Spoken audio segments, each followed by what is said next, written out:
Donald Trump প্রকাশ্যে জানিয়েছেন যে তিনি রাশিয়ার প্রেসিডেন্ট ভ্লাদিমির পুতিনের প্রতি ক্ষুব্ধ, কারণ পুতিন ইউক্রেন যুদ্ধের সমাপ্তির জন্য কার্যকর কোনো পদক্ষেপ নিচ্ছেন না।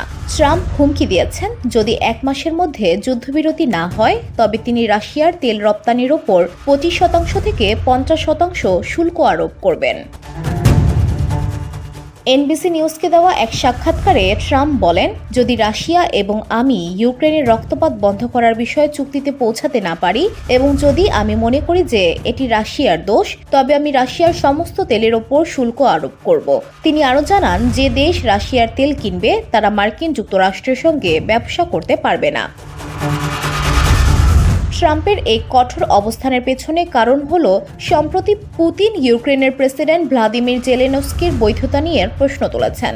রুশ রাষ্ট্রীয় টেলিভিশনে পুতিন বলেন, ইউক্রেনকে একটি অস্থায়ী জাতিসংঘ নেতৃত্বাধীন সরকার দ্বারা পরিচালিত করা উচিত, যা নতুন নির্বাচন আয়োজন করবে এবং এরপর শান্তি চুক্তির বিষয়ে আলোচনা করবে।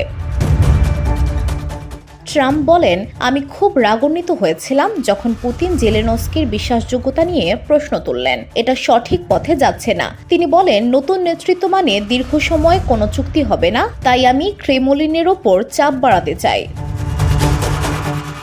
এছাড়াও ট্রাম্প ইরানকে হুমকি দিয়ে বলেছেন, যদি তারা পরমাণু অস্ত্র কর্মসূচি বন্ধে চুক্তিতে না আসে তবে যুক্তরাষ্ট্র ভয়াবহ বোমা হামলা চালাবে। তিনি ইরানের ওপর নতুন নিষেধাজ্ঞা আরোপেরও ইঙ্গিত দিয়েছেন। রাশিয়ার তেল রপ্তানির উপর নিষেধাজ্ঞা কতটা কার্যকর হবে তা নিয়ে প্রশ্ন উঠছে, কারণ চীন ও ভারত রাশিয়ার প্রধান ক্রেতা। তবে ট্রাম্প বলেছেন, ভেনেজুয়েলার ওপর একই ধরনের নিষেধাজ্ঞা কার্যকর প্রভাব ফেলেছিল।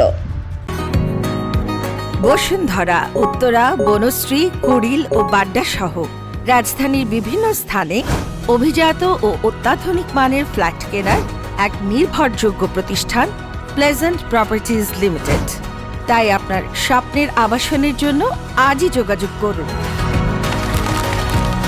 Pleasant properties limited, where destiny matches eventually. এদিকে ইউক্রেনের যুদ্ধ পরিস্থিতি আরও জটিল হয়ে উঠছে।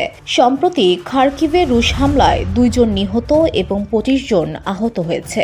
ট্রাম্প জেলেনস্কির সাথে করা এক খনিজ সম্পদ চুক্তির বিষয়েও অসন্তুষ্টি প্রকাশ করেন। তিনি বলেন, যদি জেলেনস্কি চুক্তি পুনর্বিবেচনা করতে চান তবে তার বড় সমস্যা হবে। ফলে ট্রাম্পের কড়া বার্তাগুলো ভবিষ্যতে ইউক্রেন, রাশিয়া ও ইরানের সাথে যুক্তরাষ্ট্রের কূটনৈতিক সম্পর্ককে আরও জটিল করে তুলতে পারে।